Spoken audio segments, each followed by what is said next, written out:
শক্তি তিরোমাগান এমন একটি মুভি যেখানে একটি দেশের সিস্টেমে দুর্নীতি এবং রাজনৈতিক ক্ষমতার অপশক্তি ঢুকে পড়লে সে দেশের উন্নতি এবং সাধারণ মানুষ কতটুকু হয়রানির শিকার হয় তা দেখানো হয়েছে। এবং ওই মুভিটিতে দুর্নীতি এবং রাজনৈতিক ক্ষমতার অপব্যবহারের বিরুদ্ধে একজন ওয়ান ম্যান আর্মির সাধারণ মানুষের জন্য ন্যায়ের লড়াই ফুটে উঠেছে। সো যেহেতু আমার চ্যানেলটি নতুন, তাই যদি আমার ভিডিওটি ভালো লাগে তাহলে চ্যানেলটি সাবস্ক্রাইব করবেন। তো মূল গল্পটি শুরু করা যাক। গল্পের শুরুতে দেখানো হয় 1989 সাল তামিলনাড়ুর একটা শহরের একটি নারী সংগঠনের ভিতরে একজন বিধবা মহিলার দর্শন হয়েছে। সে ওই সংগঠনেই কাজ করত, সেখানেই থাকত। ঘুরে পুলিশ খবর পেয়ে সেখানে যায়।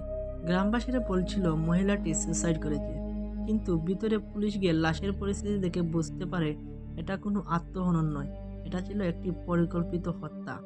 কারণ মহিলাটির হাতে ধস্তাধস্তির চিহ্ন ছিল এবং তার পা বেয়ে রক্ত ঝরছিল। ইনভেস্টিগেশন অফিসার জানতে পারে ঘন্টা খানেক ধরে মহিলাটি ঝুলেছিল। তবে তার চেয়ে আশ্চর্যজনক বিষয় হলো ওই মহিলাটির একটি নবজাতক বাচ্চা ছিল।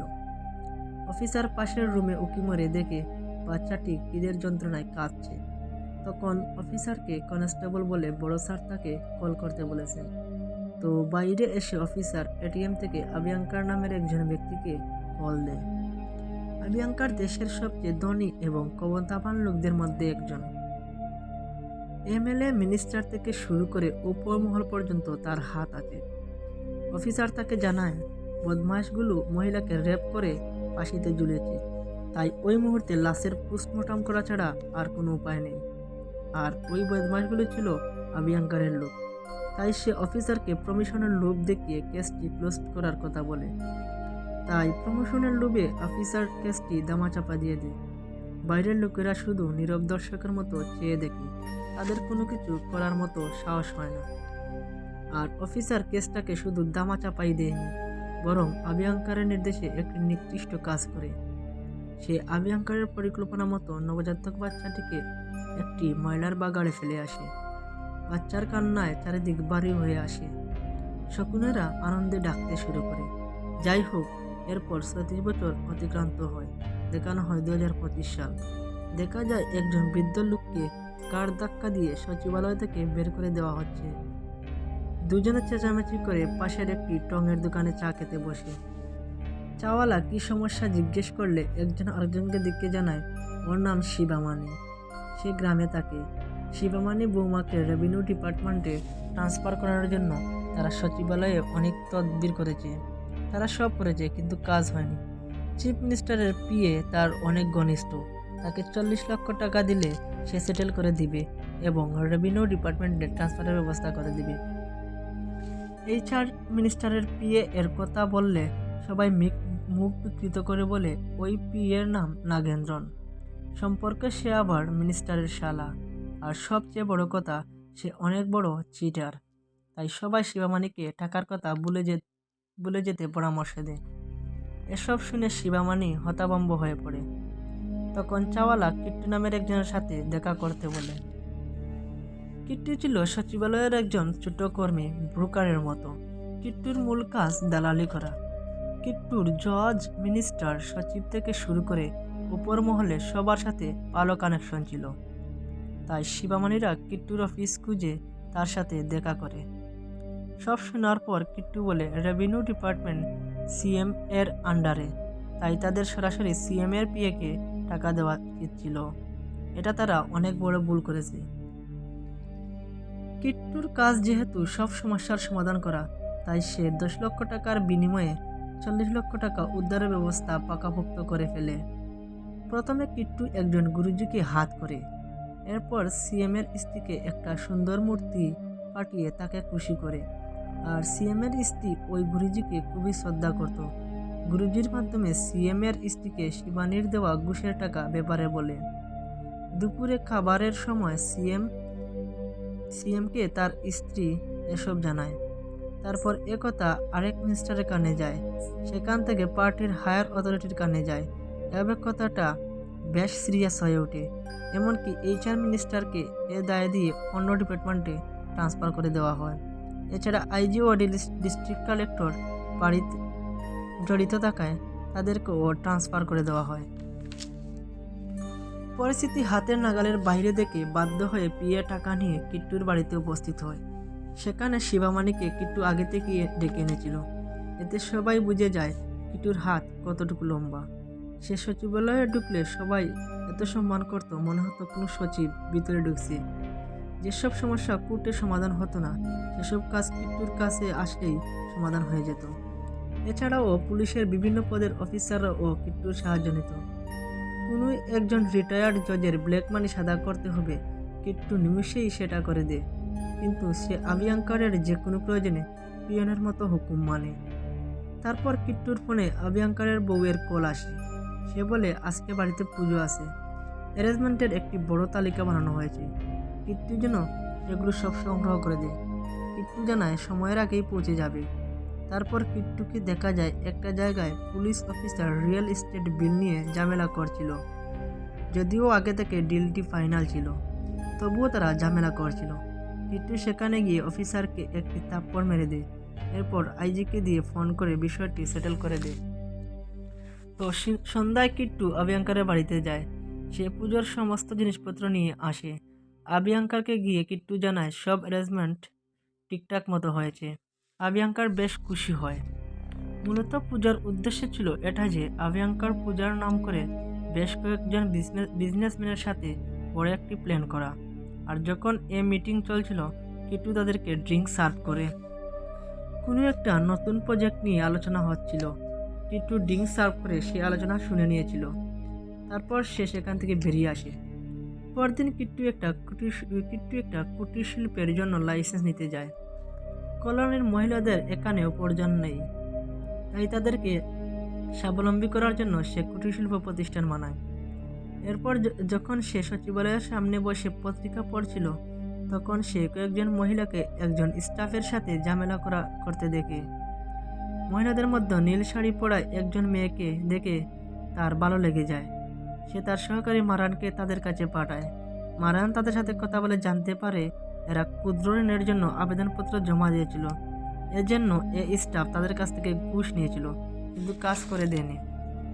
মারান নীল শাড়ি পরা মেয়েটার সাথে কথা বলে জানতে পারে মেয়েটা 2 বছর আগে বিয়ে করেছিল, কিন্তু তাদের বিয়ের পর তার স্বামী তাকে যৌতুকের জন্য চাপ দিতে থাকে, তাই সে তাকে ডিভোর্স দিয়ে দেয়।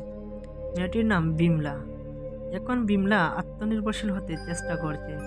মারান বিমলার মোবাইল নম্বরটি নিয়ে নেয়। কিট্টু ঠিক করে সে বিমলাকে সাহায্য করার চেষ্টা করবে।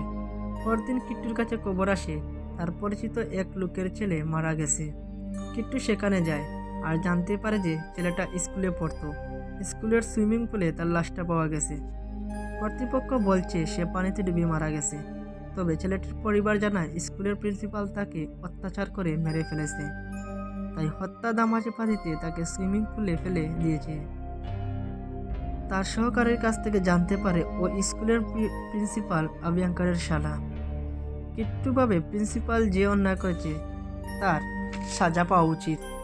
আইনি প্রসেসে কিট্টু কোনো কিছুই করতে পারবে না, তাই সে একটা পরিকল্পনা করে। সে একটি দুর্নীতিগ্রস্ত পুলিশ অফিসারকে কল দেয় এবং বলে এক্স এমএলএ এর ছেলে মার্ডারের কেসে জেলে আছে, তার অপরাধটা নিজের মাথায় নিবে এমন একজনকে প্রয়োজন। তার জন্য বেটার একজন নেশাগ্রস্ত ছেলে। অনেক নেশাগ্রস্ত ছেলে যারা আছে তাদের লাইফ বরবাদ করে দিয়েছে, এরকম একটা ছেলে তার প্রয়োজন। সে তাকে 15 লক্ষ টাকার অফার দেয়। ওই অফিসারটি ও রাজি হয়ে যায়। গতদিনই তারা 3 জন নেশাগ্রস্ত ছেলেকে ধরেছিল। তাদের ভিতর একজনকে সে কিট্টুর কাছে দিয়ে দেয়। কিট্টু তাকে বুঝায় তার লাইফ সে নষ্ট করে দিয়েছে, তাই সে যদি কিট্টুর কাজ করতে রাজি হয় সে তার পরিবারকে অনেক টাকা দিবে। ছেলেটা কাজ করতে রাজি হয়ে যায়। এখানে কিট্টু পুলিশ অফিসারকে মিথ্যা বলে, কারণ সে ছেলেটিকে দিয়ে প্রিন্সিপালকে হত্যা করাতে চেয়েছিল। পরদিন ছেলেটিকে স্টুডেন্ট সাজিয়ে কিট্টু স্কুলে পাঠায়। প্রিন্সিপালের আশীর্বাদ নেওয়ার ছেলে সুযোগ বুঝে সেখানেই সে প্রিন্সিপালের খেল খতম করে দেয়। ছেলেটিকেও পুলিশ গ্রেপ্তার করে নেয়। শালার মৃত্যুতে আবিয়াঙ্কার বেশ কেঁপে যায়। সে আসল মাইন্ডকে খুঁজতে পুরো ফোর্স লাগিয়ে দেয়। ওইদিকে ওই পুলিশ অফিসারটি কিট্টুর ট্রিক্স বুঝে যায়। পুলিশ অফিসারকে কিট্টু বুলবুল বুঝিয়ে মুখটা বন্ধ রাখতে বলে। সে পুলিশ অফিসারকে বলে আভিয়াঙ্কার তার শালার উপর কোনো বিষয়ে রেগেছিল, তাই তাকে দিয়েই তার শালার কেলকতম করিয়েছে। তারপর সেই পুলিশ অফিসারও চলে যায়। পরদিন বিমলা কিট্টুর সাথে দেখা করে এবং তাকে বলে চাকরির ব্যবস্থা করে দিতে। কিট্টু তাকে কিট্টুর শিল্পের কারখানায় কাজ দেয়, তাছাড়া তাকে থাকার জন্য একটা রুমও দেয়। এভাবে দিন কাটতে থাকে আর কিট্টু বিমলাকে ভালোবেসে ফেলে। আর বিমলাও মনে মনে কিট্টুকে পছন্দ করত, তাই তারা সিদ্ধান্ত নিয়ে বিয়ে করে ফেলে। একদিন সকালে কিট্টু খেতে বসেছিল, তখন তার কাছে দিল্লি ম্যাডামের মানে ক্যাবিনেট মিনিস্টারের পিএ বেনকাটমূর্তির কল আসে। সম্পর্কে বেনকাটমূর্তি দিল্লি ম্যাডামের বাতি যাওয়া হয়। সে কিট্টুর সাথে আর্জেন্ট দেখা করতে চায়। তারপর সে কিট্টুর বাড়িতে এসে দেখা করে। সে জানায় দিল্লি ম্যাডাম সবার সাথে ভালো আচরণ করলেও তার সাথে খারাপভাবে আচরণ করে। তাকে দিয়ে বাড়ির সব কাজ করায়, এমনকি তাকে দিয়ে টয়লেটও পরিষ্কার করায়। তাই এ বয়সে এসেও সে এ অপমান সহ্য করতে পারছিল না। মূলত দিল্লি ম্যাডামের নামে 300 একরের একটা জমি আছে, আর সে জমি দিল্লি ম্যাডাম জাপানিজ কোম্পানির কাছে বিক্রি করতে রাজি আছে। আর জাপানিজ কোম্পানিও 800 কোটি টাকা দিতে রাজি আছে। মূর্তির উদ্দেশ্য হলো কিট্টু কোনোভাবে ওই জমিটা দিল্লি ম্যাডামের কাছ থেকে তার নামে ট্রান্সফার করে দিতে, বা দিল্লি ম্যাডাম যেন তার কাছে জমিটা বিক্রি করতে রাজি হয়, তাহলে সে বাকি জীবন সম্মানের সহিত কাটাতে পারবে। আর কাজটা করে দিলে কিট্টুকে সে 200 কোটি টাকা দিবে। কিট্টু বলে এটা সম্ভব নয়, যদি জাপানিজ কোম্পানি 800 কোটি টাকা দেয় তাহলে দিল্লি ম্যাডাম না করবে না, বা জাপানিজ কোম্পানি না ক্রয় করলে আভিয়াঙ্কার আছে ওই জমিটি কেনার জন্য। সে কিট্টুকে বলে, আমি শুনেছি তুমি এক চালে আইজিকে পর্যন্ত ট্রান্সফার করিয়েছো, তাই এ কাজ তোমার পক্ষে কোনো ব্যাপারই না। সে বলে এটা টাকা বা সম্পত্তির ব্যাপার না, বরং তার মান সম্মানের ব্যাপার। তখন কিট্টুর সহকারী মারান তাকে বলে 200 কোটি টাকার ডিল, যে কোনো উপায়ে আমরা এ কাজ করে ফেলবো। সহকারী মারানের কথায় কিট্টু রাজি হয়ে যায়। সহকারী ওই জমি যে এলাকায় ছিল ওই এলাকায় খোঁজ নেয়। সে জানায় সেখানে দিল্লি ম্যাডামের পার্টি লোক মানে সুদর্শন নামে একজন এক্স-এমএলএ আছে। যতদিন সুদর্শন ক্ষমতায় ছিল সে প্রচুর লুটে পুটে খেয়েছে। যেহেতু দিল্লি ম্যাডামের কাছের লোক সুদর্শন, তাই কিট্টু এক্স-এমএলএকে টার্গেট করে। সে পরদিন স্ত্রীকে হানিমুনের কথা বলে সে এলাকায় চলে যায়। দিল্লি ম্যাডামের পিয়ের কাছের লোক জানায় সুদর্শন কিট্টুকে আত্মীয়তা করে। রাতে কিট্টু সহ আরও অনেক লোক আড্ডায় বসে। গল্পে গল্পে তারা জানায় জাপানিজ একটি কোম্পানি দিল্লি ম্যাডামের জমি দেখতে এসেছিল, অতি শীঘ্রই সেটি বিক্রি হয়ে যাবে। সেখানে কিট্টু দারুণ একটা বুদ্ধি কাটায়। সে এক্স-এমএলএকে বলে দিল্লি ম্যাডাম জমিটি বিক্রি করবে আর জাপানিজ কোম্পানি জমিটি ক্রয় করবে, তাহলে আপনার কি লাভ হলো? যদি এখান থেকে কোনো ফায়দা করতে চান তাহলে কোর্টে একটা পিটিশন দায়ের করুন, যাতে কোর্টে প্রমাণ হয় এই জমি বিক্রি হলে কৃষকের ক্ষতি হয়। পরদিন সকাল হতে না হতেই এক্স-এমএলএ কোর্টে গিয়ে পিটিশন সাবমিট করে। সেখানে সে উল্লেখ করে এখানে প্রজেক্ট হলে কৃষকের অনেক ক্ষতি হয়ে যাবে। পিটিশন দায়ের পরে মিডিয়া এসে এমএলএকে জিজ্ঞাসাবাদ করে, ফলে সেটা নিউজ প্রচার হয়ে যায়। আর দিল্লি ম্যাডাম সেটা বসে বসে টিভিতে দেখছিল। দিল্লি ম্যাডাম ভাবে যে এমএলএ সারা জীবন তার গোলামি করে গেল, আজ সে তার বিরুদ্ধে অবস্থান নিয়েছে। এটা চিন্তা করে দিল্লি ম্যাম হতবাক হয়ে যায়। এরপর কিট্টু তার দাবার দ্বিতীয় চাল দেয়। সে এক্স-এমএলএর ভাই কাবিরকে হাত করে। সে কাবিরকে কানমন্ত্র দেয় যে উপর মহলে তোমার ভাইয়ের সম্মান নষ্ট হয়ে গেছে, তাই পার্টি এখানে নতুন কাউকে প্রতিনিধিত্ব বানাতে চাইছে। আর কিট্টু তাদের কাছে তার নাম সাজেস্ট করছে। নেক্সট টাইম কাবির এখানকার এমএলএ হতে পারবে।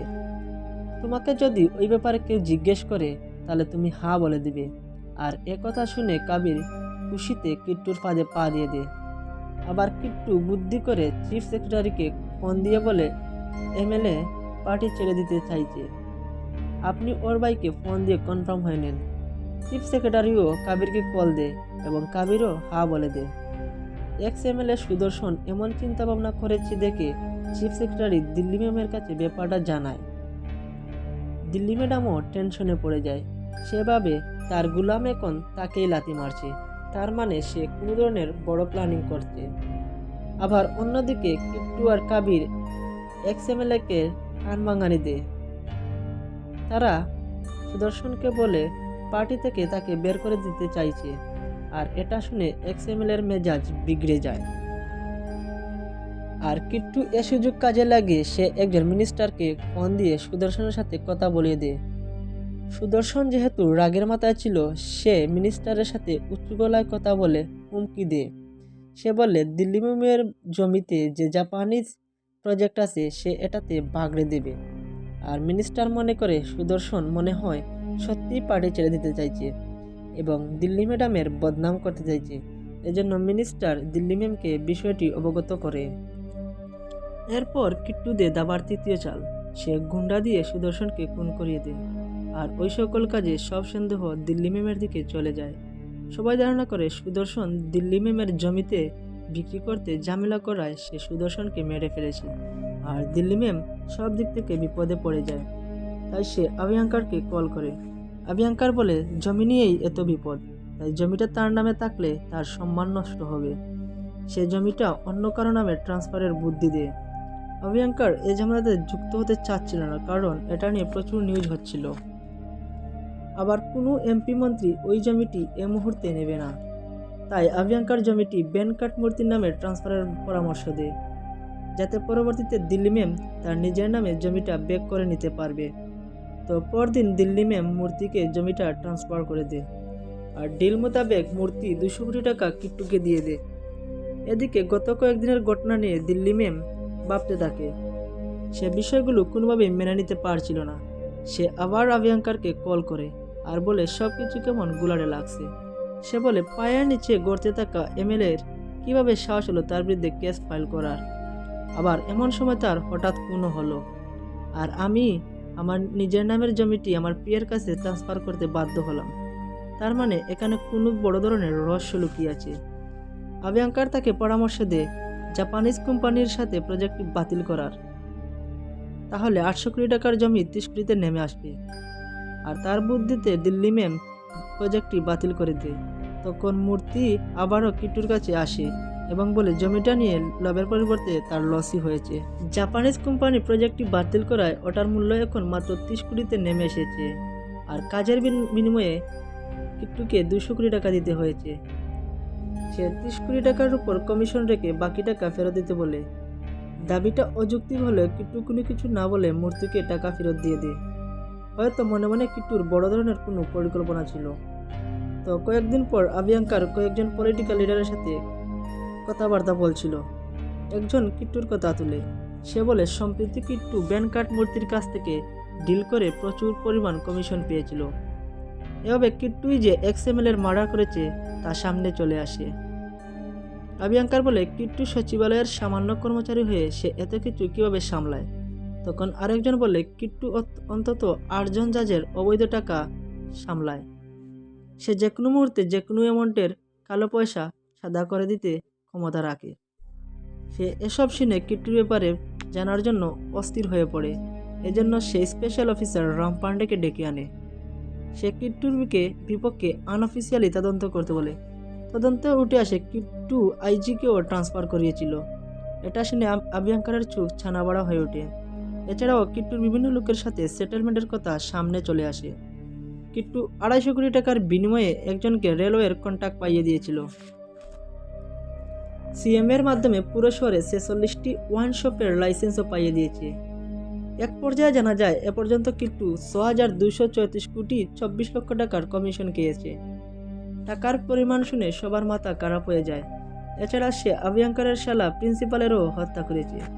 সব শুনে অভিয়াঙ্কার কিট্টুর বিরুদ্ধে প্রতিশোধ নিতে মরিয়া হয়ে ওঠে। কিন্তু কিট্টুর বিপক্ষে কোনো লিগ্যাল প্রমাণ ছিল না, তাই তার বিরুদ্ধে প্রমাণ সংগ্রহের জন্য কিট্টুর কাছের লোকদের তুলে আনা হয়। একসময় কিট্টু পালাতে চেষ্টা করেছিল, কিন্তু কিট্টুকেও তুলে আনা হয়। আইজি এবং একজন মিনিস্টার কিট্টুকে একটি গোপন জায়গায় আটকে রাখে এবং জিজ্ঞাসাবাদ করে 6234 কোটি টাকা সে কোথায় রেখেছে।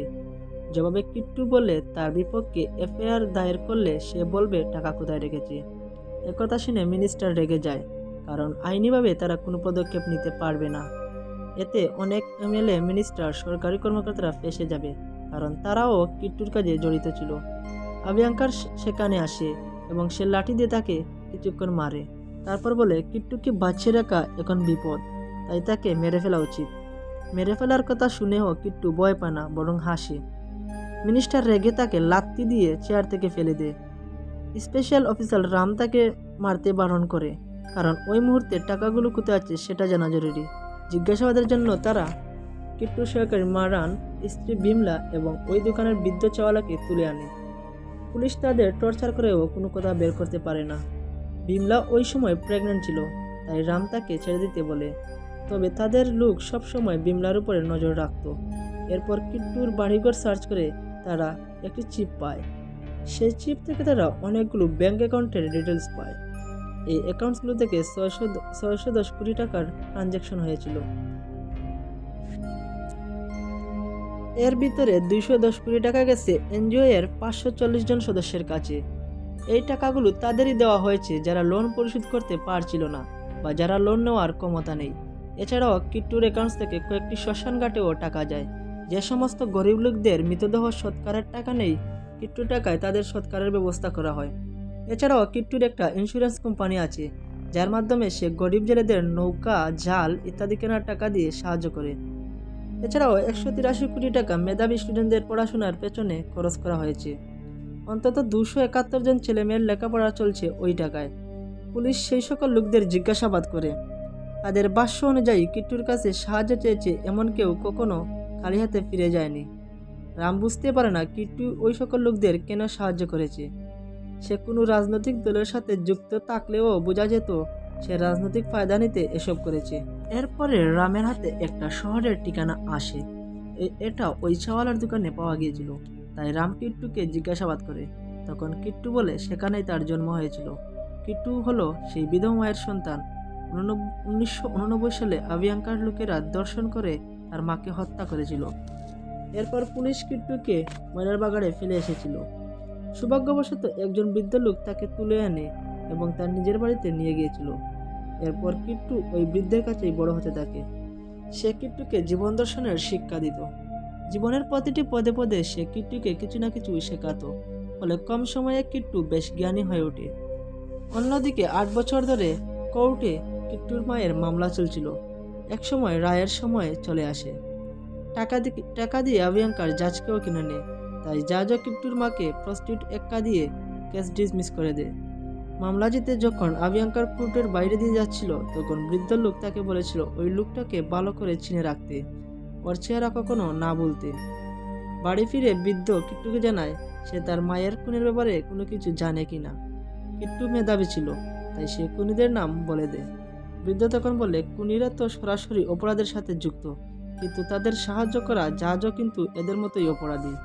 তার চেয়ে সবচেয়ে বড় অপরাধী হলো আভিয়াঙ্কার। সে সব কিছুর মাস্টার মাইন্ড। নির্বাচনে যেই জিতুক না কেন সে সবাইকে কন্ট্রোল করে। সবার উপরে বসে সে সিস্টেমকে নিজের হাতের মুঠোয় কবজা করে রেখে। তাকে প্রতিহত করতে হলে তার মতোই মাস্টার মাইন্ড হতে হবে। কথাগুলো কিট্টু ভালো মতো নিজের মাথায় সেট করে নেয়। এরপর আরও কয়েক বছর কেটে যায়। বৃদ্ধের প্রতিবাদী ভাষা ছিল দেয়ালের চিত্র আঁকা। সে দেয়ালের চিত্র এঁকে অন্যায়ের প্রতিবাদ করত। একদিন মন্দিরের দেয়ালে আঁকা একটি চিত্র থানার বড়বাবুর অপছন্দ হয়, তাই পুলিশ তাকে থানায় আনে টর্চার করে এবং সে সেখানেই মারা যায়। বৃদ্ধের মৃত্যুর পর কিট্টু শহরে চলে আসে। তো কিট্টু সব কিছু স্বীকার করে নেবার পর রাম পান্ডে কিট্টুর জন্মস্থান সহ আরও অনেক জায়গায় খোঁজাখুঁজি করে। তারা টাকার কোনো সন্ধানই পায় না। এভাবে 6 মাস কেটে যায়। তারা কিট্টুকেও ছাড়ে না এবং তার বিরুদ্ধে কোনো প্রমাণও জোগাড় করতে পারে না। এভাবে একদিন বিমলার ডেলিভারির সময় হয়ে আসে। তাই সে বিমলার যাতে কোনো ক্ষতি না হয় তাই সে টাকার লোকেশন জানিয়ে দেয়। একটা ময়লার স্তূপে টাকাগুলো রেখেছিল। পুলিশ রেড দিয়ে টাকাগুলো উদ্ধার করে। সেখান থেকে 5,837 কোটি টাকা উদ্ধার হয় এবং অনেকগুলো স্বর্ণের বার পাওয়া যায়। কথা ছিল টাকার লোকেশন জানিয়ে দিলে কিট্টুকে ছেড়ে দেওয়া হবে, কিন্তু আভিয়াঙ্কার তাকে ছাড়তে নিষেধ করে। এরপর কিট্টুর নামে অনেকগুলো কেস ফাইল করা হয়, যার ফলে দিনের পর দিন সে কোর্টে চক্কর দিতে থাকে। অনেক হয়রানির পর সে এবং তার সহকারী জামিন পায়। জামিন পাবার পরেও তাদের কোর্টে হাজিরা দিতে যাওয়া লাগতো। এভাবে একদিন মারান হতাশাগ্রস্ত হয়ে পড়ে। সে কিট্টুকে বলে তারা ভুল করেছে, কিন্তু কিট্টু বলে তারা যা করেছে একদম ঠিকই করেছে। কিট্টু বলে তারা যদি পড়ালেখা করে সরকারি বড় কর্মকর্তা হতো বা জজ ব্যারিস্টার হতো, তবুও তারা আবিয়াঙ্কারের মতো লোকদের পা চাটা লাগতো। আবিয়াঙ্কার ও তার পোষ্য রাজনীতিবিদরা দেশের এত টাকা আত্মসাৎ করেছে যে একজন দরিদ্র মা সন্তানের দুধের টাকা জোগাড় করতে পারে না। দুর্নীতির কারণে পেট্রোলের দাম অন্যান্য দেশের তুলনায় অনেক বেশি। গরিব লোকদের সরকারি হাসপাতালে চিকিৎসার সুবিধা নেই। বহু বছর লেখাপড়া করা ছেলেমেয়েরা চাকরির জন্য ঘুরে ঘুরে বেড়ায়, কারণ ঘুষ ব্যতীত এদের চাকরি হয় না। কৃষকের জমি বেআইনিভাবে দখল করার ঘটনা প্রায়ই ঘটছে। দেশের প্রতিটি স্তরে স্তরে দুর্নীতি এখন চরম পর্যায়ে, তাই কিট্টু দুর্নীতিবাজদের বিরুদ্ধে সিস্টেম চেঞ্জ করতে চেষ্টা করছে। কিট্টু দুর্নীতিবাজদের কাছ থেকে কমিশন নিয়ে সেই টাকা আবার গরিব লোকদের সাহায্য করত, তাই তার অনুশোচনা নেই। পুলিশ কিট্টুর টাকা পয়সা নিয়ে ঘাটাঘাটি করে এবং জানতে পারে তারা কিট্টুর সব টাকা পয়সা উদ্ধার করতে পারেনি। তারা কিট্টুর টাকার হিসাব কিছুতেই মেলাতে পারছিল না। অন্যদিকে আবিয়াঙ্কার পার্টির সদস্য member, foreign affairs, attorney general সবাইকে হাত করে নেয়। সে আগামী নির্বাচনে প্রতিদ্বন্দ্বিতা করবে। সে যেভাবে সবার উপরে প্রভাব বিস্তার করছে তাতে তার প্রেসিডেন্ট হওয়া প্রায় নিশ্চিত। কিট্টু সেই পরিকল্পনা জানতো। ক্ষমতার বাইরে থেকে আবিয়াঙ্কার এত অপরাধ করছে, আর ক্ষমতায় গেলে তো পুরো দেশটাই বিক্রি করে দিবে। তাই সে যে কোনো মূল্যে আবিয়াঙ্কারের প্রেসিডেন্ট হওয়া আটকানোর পরিকল্পনা করছে। এদিকে ফেরুজি নামক ইন্ডিয়ার টপ 4 নম্বর ধনী ব্যক্তিও আবিয়াঙ্কারকে নির্বাচনে সাহায্য করতে রাজি আছে। অন্যদিকে কিট্টু যেদিকে যাচ্ছিল আবিয়াঙ্কারের লোক তাকে ফলো করছিল। বিমলারও ভয় ছিল, কারণ কিট্টুর পরিচয় জানার পর তাকে ওরা ছেড়ে দিয়েছে। তার মানে নিশ্চিত ওরা বড় কোনো ধরনের প্ল্যান করছে। সবসময় ইনফর্মাররা কিট্টুকে ফলো করত, তবুও সে তার নিজের পরিকল্পনার বাস্তবায়নের কাজে লেগে পড়ে। কিট্টু গত 15 বছরে নিজের পজিশন এমনভাবে তৈরি করেছে যে দেশ বিদেশে কিট্টুর লোকজন ছড়িয়ে ছিটিয়েছিল। এদেরকে কিট্টু এখন কাজে লাগানো শুরু করে। রাস্তায় ভিড়ের ভিতরে একটা ছোট ছেলে কিট্টুকে একটা স্মার্ট ওয়াচ দিয়ে যায়, যাতে গোপনে সে অন্যদের সাথে যোগাযোগ করতে পারে। কিট্টু তার বাকি টাকা বিটকয়েন সহ অন্য ক্রিপ্টোকারেন্সিতে কনভার্ট করে রেখেছিল, তাই সে নিজের সোর্স অনুযায়ী সেই টাকা এখন দেশে ফিরিয়ে আনে। সেখানে প্রায় 197 কোটি টাকা হবে। তারপর সে কয়েকজন হ্যাকার হায়ার করে, যাদেরকে কিট্টু লেখাপড়া করিয়েছিল। কিট্টু ওদেরকে দিয়ে আবিয়াঙ্কারের বিভিন্ন ফ্যাক্টরিতে ম্যালওয়্যার ভাইরাস দিয়ে অ্যাটাক করে, ফলে কয়েকদিনের ভিতর ফ্যাক্টরিগুলো বন্ধ হয়ে যায়, যার কারণে আবিয়াঙ্কারের হাজার হাজার কোটি টাকার লস হয়। এদিকে আবিয়াঙ্কারের সর্বনাশ হচ্ছিল, আর কিট্টু নিশ্চিত মনে পান চিবিয়েছিল। রামপণ্ড সহ কেউই তাকে সরাসরি সন্দেহ করতে পারছিল না। এরপর কিট্টু আবিয়াঙ্কারের কর্মচারীর টিফিন বক্সে বোমা ঢুকিয়ে দেয়। তারা বিভিন্ন গোডাউনে কাজ করত, ফলে আবিয়াঙ্কারের বেশ কয়েকটা গোডাউন ধ্বংস হয়ে যায়। কিট্টুর উপর কেউ কোনো সন্দেহ করতে পারেনি, কারণ পুরো বোমা বিস্ফোরণের সময় কিট্টু বাড়িতে বসে টিভি দেখছিল। এরপর কিট্টু আবিয়াঙ্কার কোম্পানির একটি গাড়ি অ্যাক্সিডেন্ট করে দেয়। এ গাড়িতে করে গরু পাচার হচ্ছিল, আর গরু হিন্দু ধর্মে দেবতা তুল্য, তাই গরু পাচারের ব্যাপারটা সামনে আসায় আবিয়াঙ্কারের রেপুটেশন নষ্ট হয়। মিডিয়াতে ও ফলো করে নিউজ প্রচার হয়। দিল্লি ম্যাম আবিয়াঙ্কারকে কল করে। সে জানায় রাতে আইপিএল ম্যাচ আছে, সবাই আইপিএল নিয়ে ব্যস্ত থাকবে, তাই চিন্তার কোনো কারণ নেই। তবুও আবিয়াঙ্কার দিল্লি ম্যামকে বকাঝকা করে, তাই দিল্লি ম্যাম রামিকে ফোন করে কিট্টুকে গ্রেফতার করার নির্দেশ দিয়ে দেয়। যদিও আইনিভাবে কিট্টুকে গ্রেফতার করা যাবে না, তবুও দিল্লি ম্যামের কথা শুনে কিট্টুকে অ্যারেস্টের জন্য সব জায়গায় অ্যালার্ট করে দেওয়া হয়। আর এদিকে টঙের দোকানে বসে কিট্টু চা খাচ্ছিল, তখন পুলিশ তাকে অ্যারেস্ট করতে আসলে তাদেরকে মেরে সে পালিয়ে যায়। এরপর কিট্টু তার নেক্সট প্ল্যান বাস্তবায়নে লেগে পড়ে। সে একজন কলগালের মাধ্যমে ফেরোজির ছেলে আমিরকে কিডন্যাপ করায়। এরপর কিট্টু ফেরোজিকে কল দিয়ে বলে, শুনেছি আপনি আবিয়াঙ্কারের নির্বাচনে এমপিদের কেনার জন্য 4,000 কোটি টাকা দিয়েছেন। সে ফেরোজিকে বলে সে তার ছেলেকে ফিরিয়ে দেবে, বিনিময়ে আবিয়াঙ্কার যেন প্রেসিডেন্ট নির্বাচনের তালিকা থেকে বাদ পড়ে যায়। কোনো মতে যদি আবিয়াঙ্কার প্রেসিডেন্ট হয়ে যায় তাহলে তারা তার ছেলেকে মেরে ফেলবে। ফেরোজি আবার রেগে আবিয়াঙ্কারকে গালাগাল করে এবং বলে 8,000 কোটি টাকা বাদ দিলেও লাস্ট 3 বছরে আবিয়াঙ্কারের পার্টির জন্য সে অন্তত 8 লাখ কোটি টাকা খরচ করেছে। তাই যদি তার ছেলের কিছু হয়ে যায় সে আবিয়াঙ্কারের অবস্থা খারাপ করে দেবে। আবিয়াঙ্কারের সাথে কখনো এমন খারাপভাবে কেউ কথা বলেনি, তাই সে এতটা আশ্চর্য হয়ে যায় যে সে কোনো কথাই বলতে পারে না। ফোন কাটতেই পুলিশের সার্ভারে কিট্টু কল করে। রাম কিট্টুকে অফার করে সে যদি ফিরোজের ছেলেকে ফিরিয়ে দেয় তাহলে 8,000 কোটি টাকা কিট্টুর অ্যাকাউন্টে ট্রান্সফার করা হবে এবং তাকে তার পছন্দ মতো দেশে সেফ এক্সিট দেওয়া হবে। কিন্তু কিট্টু রামকে তাচ্ছিল্য করে বলে, একজন ধনী ব্যক্তির ছেলেকে উদ্ধারের জন্য তুমি পুরো প্রশাসন লাগিয়ে দিয়েছো এবং পুরো ডিফেন্স সিস্টেমকে কাজে লাগিয়ে দিয়েছো। 8,000 কোটি টাকার ডিল অফার করছো, অথচ এর সামান্য যদি তুমি সাধারণ মানুষদের জন্য করতে তাহলে দেশটা বদলে যেত। তুমি যে মানুষটার জন্য কাজ করছো ভেবে দেখো তুমি সঠিক করছো নাকি ভুল করছো। বলে কিট্টু ফোন কেটে দেয়। সে তার হ্যাকারকে দিয়ে সমস্ত টিভি চ্যানেলের অ্যাক্সেস নিয়ে নেয় এবং নিজের ভার্সন টেলিকাস্ট করে 213 জিবি ডেটার ফাইল পুরো দেশবাসীর কাছে শেয়ার করে। এর ভিতরে 18,000 পৃষ্ঠার পিডিএফ ফাইলও আছে। কিট্টু গত 12 বছর দালালি করে যত তথ্য জোগাড় করেছে সমস্ত ইনফরমেশন এতে দেওয়া ছিল এবং সকল দুর্নীতিবাজদের সমস্ত দুর্নীতির কথা প্রমাণসহ এই ফাইলে উল্লেখ আছে। এই ফাইলের অ্যাক্সেস সে সবাইকে দিয়ে দেয়, পাশাপাশি সে ভাষণ দিয়ে সবার কাছে দেশের সিস্টেমের ভুলগুলো ধরিয়ে দেয়। এছাড়াও সে আভিয়াঙ্কারের মুখোশ উন্মোচন করে দেয়। কিট্টু টেলিকাস্টের পরে রাজনৈতিক নেতারা জরুরি মিটিং করে আভিয়াঙ্কারকে নির্বাচনের পদ থেকে সরিয়ে দেয়। এদিকে টাস্ক ফোর্সের লোক কিট্টুর লোকেশন খুঁজে বের করে ফেলে। কিট্টু এমন জায়গায় আছে যেটা দ্বিতীয় বিশ্বযুদ্ধের সময় মিলিটারি বেস ক্যাম্প ছিল। এই জায়গাটা বাংকার হিসাবে ব্যবহার হতো আর এজন্য বাংকারের সব দিকে অসংখ্য টানেল রয়েছে। কিট্টুকে ধরতে পুলিশ, টাস্ক ফোর্স, আর্মি সহ সবাই চারদিক ঘিরে রাখে, কিন্তু তারা বাংকারে ঢোকার পথ পাচ্ছিল না।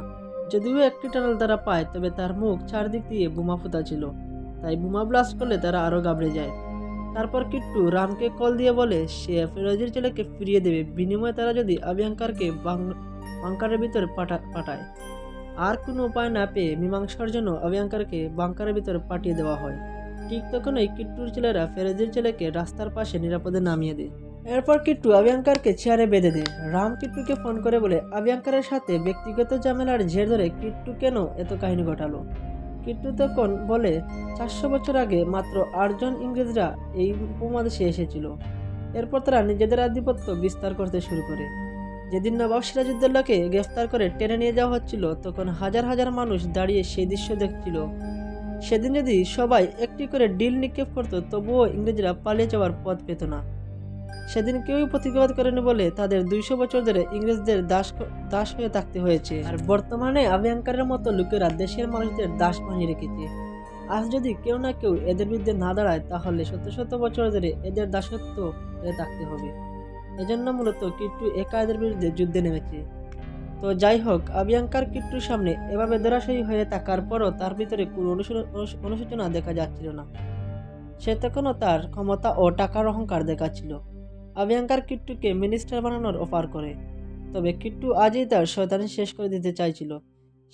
সে একটি দা দিয়ে এক কুপি আভিয়াঙ্কারকে মেরে ফেলে। আভিয়াঙ্কারকে ভিতরে ঢুকানোর সময় তার পোশাকে একটা অডি চিপ লাগিয়ে দেওয়া হয়, যার মাধ্যমে বাইরের লোকও বুঝে যায় কিট্টু আভিয়াঙ্কারকে মেরে ফেলেছে। তাই আর্মি অফিসার গুলির নির্দেশ দিলে সেনারা বাংকারে গুলি চালাতে শুরু করে। একটু পর তারা বাংকারে ঢুকে পড়ে। তারা দেখে আভিয়াঙ্কারের লাশ পড়ে আছে, তবে কিট্টুকে কোথাও দেখা যাচ্ছিল না। যেহেতু এই বাংকারের সাথে অনেক টানেলের কানেকশন ছিল, তাই সে একটা টানেল দিয়ে বের হয়ে গেছে। অন্যদিকে যেখানে কিট্টুর জন্ম হয়েছিল সেখানে বিমলা কিট্টুর সন্তানের জন্ম দেয়। কিট্টু বিমলাকে নিয়ে অজানা কোথাও পালিয়ে যায়। কিট্টু চলে যাওয়ার পরেও একজন কর্মকর্তার কাছে ব্যাংক অ্যাকাউন্টের ডিটেল পাঠিয়ে দেয়, যাতে একদিন তার কাছ থেকে যেসব দরিদ্র মানুষ অনুদান পাচ্ছিল তারা যেন নিয়মিত টাকা পেতে পারে। সেই সাথে ওই মুভিটির গল্প এখানেই শেষ হয়ে যায়। মুভিটি দেখে বোঝা যায় দুর্নীতি দেশের সিস্টেমের ভিতরে ঢুকে পড়লে সে দেশে উন্নতি কখনোই সম্ভব নয়। আমাদের দেশে যাওয়া সম্পদ আছে, তার যদি সুষ্ঠু ব্যবহার হতো বা দুর্নীতি হতো না তাহলে দেশ উন্নতির চরম শিখরে পৌঁছাতো। তাই কিট্টুর মতো সাধারণ লোকেরা দুর্নীতির বিরুদ্ধে ওয়ান ম্যান আর্মি হয়ে দাঁড়ালে দুর্নীতির কালো হাত কখনোই দেশে প্রভাব বিস্তার করতে পারবে না। মুভিটিতে কিট্টুর মূল লক্ষ্য ছিল দেশের হতদরিদ্র মানুষের সুন্দর জীবনযাপনের জন্য লড়াই, আর সেই সাথে তার মায়ের হত্যারও প্রতিশোধ নেওয়া। আজ এ পর্যন্তই।